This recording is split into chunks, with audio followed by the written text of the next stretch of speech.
Welcome to the Daily Lie of Omission, because people think and say what they see and hear, and 90% of that is censored through 300 mainstream media executives. Our mission is to help you hear and see what you missed through the Daily Lie of Omission. Closing in on November 8th, Americans look to it as the end of a long campaign. But it's just the end of the beginning, and it's just a preface to the real dance.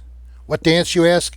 For that answer, I would direct every American to Peter Thiel's 16-minute address to the National Press Club on why he supports Donald Trump for president, then succinctly lays out the very condition America hovers at this very moment in time, this calm before the storm.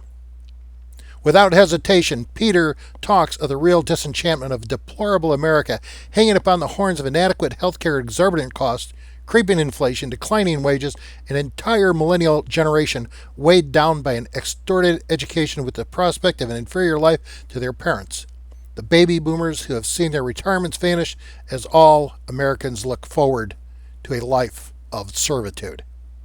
Thiel then outlines the destructive trail of a neocon-led foreign policy whose only promise is to intensify nuclear threats and sacrifice America on the lost and losing proposition of American exceptionalism.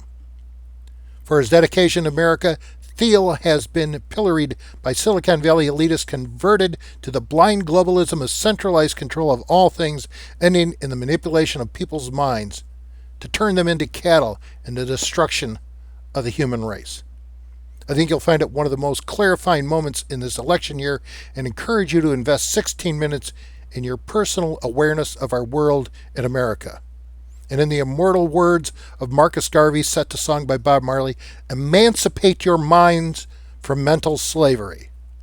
None but ourselves can free our minds. Not surprisingly, we find two stories you really need to be aware of regarding the neocon march towards war without the consent of we Americans. First up is Eric Zeus, who makes the case of a U.S. buildup of U.S. forces surrounding Russia as a prelude to war that is independently repeated by Jeremy Johnson, a nom de plume for a former Green Beret, at shtfplan.com.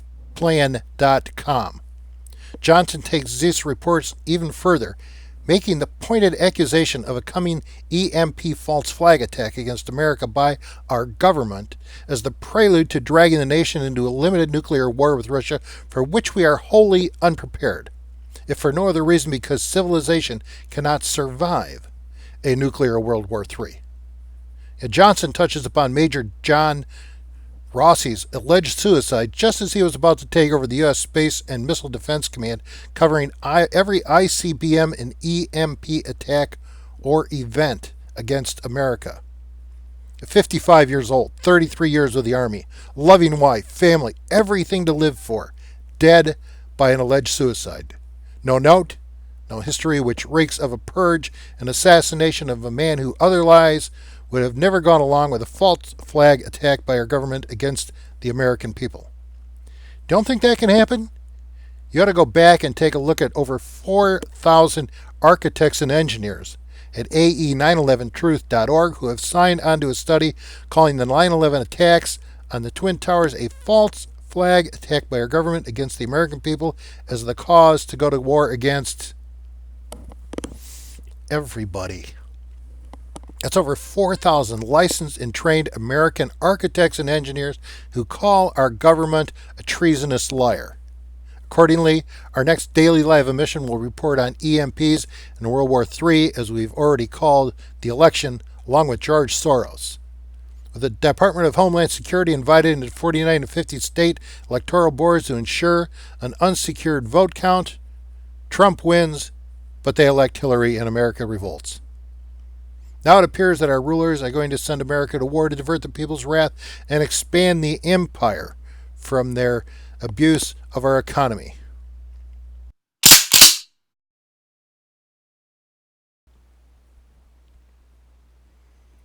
When you hear some say that a few billionaires have taken over the Democratic Party, the party of the working man, a lot of people will just look away and ignore you. But when Investors Business Daily devotes an extensively researched story to the alarming realities of the global mania of billionaires running the DNC, along with their Davos and Bilderberg conferences that direct hundreds of other conferences with billions of dollars, you have to pull up and show some respect to that information, no matter how much it conflicts with your personal political views. This isn't to say they don't own and direct Republican pimps in both houses like Lindsey Graham and Paul Ryan, but they don't own the Republican Party. Maybe the Libertarians, but not the Republicans. At least not yet. That's pretty damning stuff from Investors Daily, naming names and numbers, i.e. billionaire heavy hitters George and Jonathan Soros. I didn't even know he had a brother. Peter and Jonathan Lewis. Is that a comedy team? Herb and Marion Sandler. Another comedy team. Steve Bing. You gotta be kidding me. John Sperling and Soros Fund executive and political go-between Michael Vachon, who you always hear about in the news, leading the edge for George Soros in his perverted and diverted ways. Then there's Tom Steyer, who gave $34 million to Democrat and Green causes since 2014. $34 million. Created a white paper on extreme climate change that would shut down American industry that has been fully adopted as the DNC's official position on the fallacy of man-made global warming, i.e. climate change. It's no surprise then that Soros' global drive for open borders has become a leading banner in Hillary Clinton's campaign. The stark reality is, this is the real world of progressive politics. Billionaires, big shots, insiders, Washington elites, big unions all collude to fracture our democracy into pieces, set one group of Americans against another for maximum political benefit and power. To this end, they give hundreds of millions of dollars to the Democratic Party, ignore or insult the Constitution, and treat the U.S. political system as a personal toy for which to radically change the very fabric of our nation. That's what America gets with the Democratic Party, and something to keep in mind when voting on Tuesday, November 8th. You at the same time want us to look at the Libertarian Party with Gary Johnson and former Massachusetts Governor Weld. Gary doesn't know that Aleppo isn't a dog food, and Weld has endorsed Hillary Clinton. As much as I believe the Libertarian Party is free at the grassroots level, it is compromised, just as compromised as the Democrats. What is obvious is our rulers have compromised Libertarian Party in order to distract potential Trump votes away from Trump, and libertarians don't even know they're being used. I know some of these cats. They have no idea. In the end, you'll find yourself compelled to agree with Peter Thiel that while Trump may be abhorrent to many and is impossible to accept some of his persona, yet Trump remains free America's only hope. Because it's national suicide for America to embrace the Clinton brand of pay-for-play behind her criminal rotting facade of leadership. Amazingly, the only words of compassion for Hillary come from none other than Julian Assange, who feels sorry for her as her reality is to front for a Praetorian Guard, which Peter Thiel called out short of naming names. The truth is, our ruling elite who see this election as nothing more than their further consolidation of power over America. Power used to drain and ruin the country, even worse than the way it overran America during Barack Obama's presidency. They own both the key politicians and the mainstream media, which brings us to our next story as reported by former Reagan Administrator John Paul Roberts in his examination of the failure of our United States Department of Justice to apply antitrust laws to the consolidation of our news services. What was once comprised of over 1,000 independent news agencies in the 1970s and 60s was forged to less than 100 by the end of the 1980s. That was smashed and forged during Bill Clinton's occupation of the White House in the 1990s into 6 mainstream media giants that filter and twist 90% of what Americans see and hear every single day, 24/7. The result? America sees all too clearly the cult-like devotion the MSM has to Hillary Clinton, devoted to a global agenda that requires her treason against America, supported by lost souls unable to see the cancer of Clinton's raw greed, strangling their altruistic dream-like state that is about to be dashed upon the rocky shoulders of hard reality and neocon dash.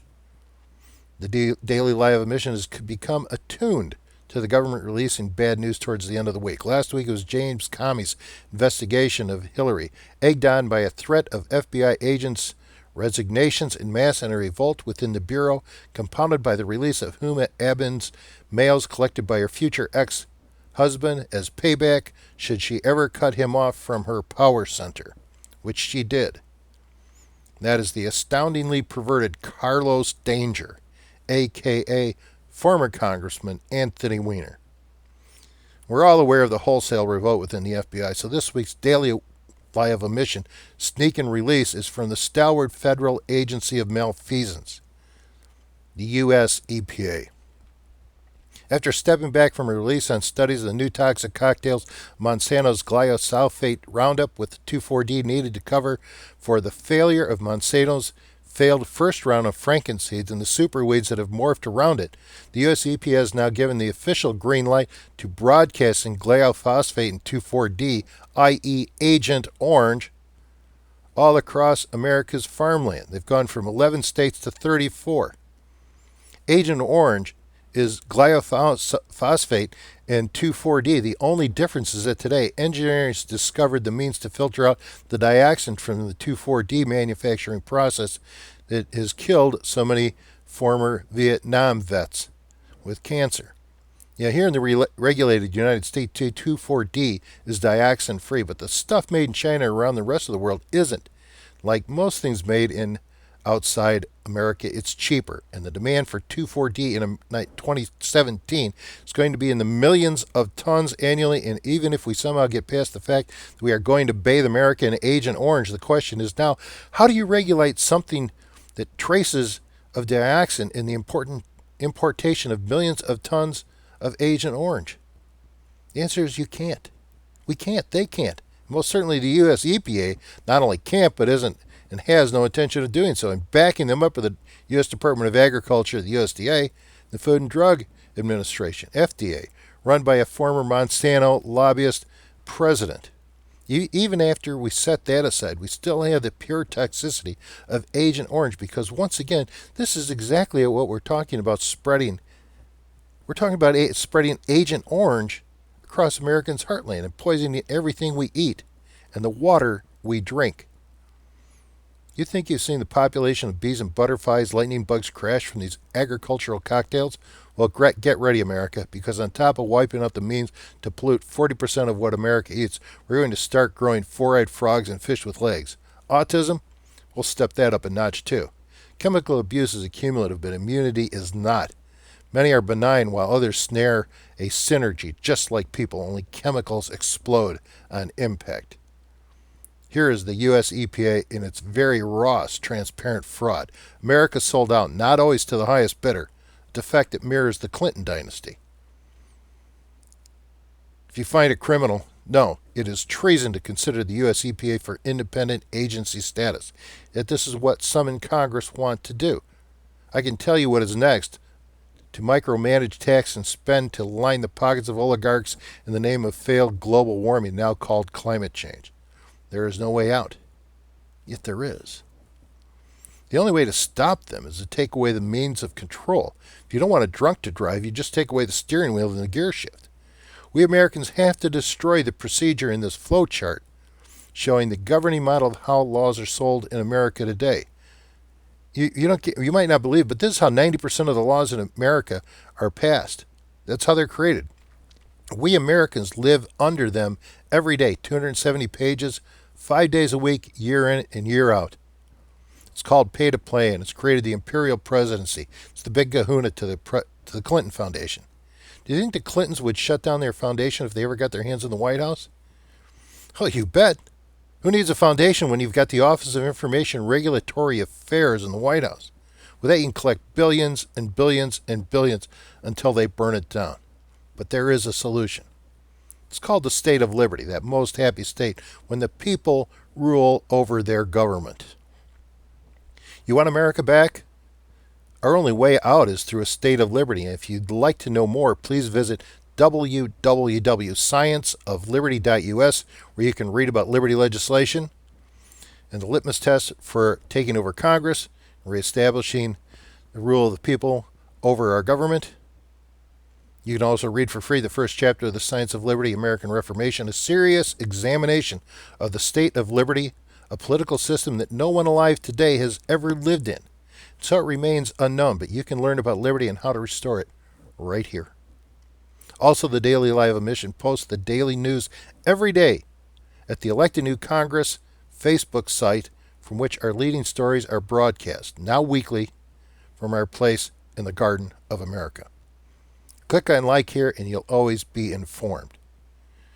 If you'd like to subscribe to the Daily Lie of Omission here on YouTube and be guaranteed a front seat to the window upon the world, just click below on the blue W shown here and subscribe so you don't miss a single report on the continuing saga of liberty and revolution in America.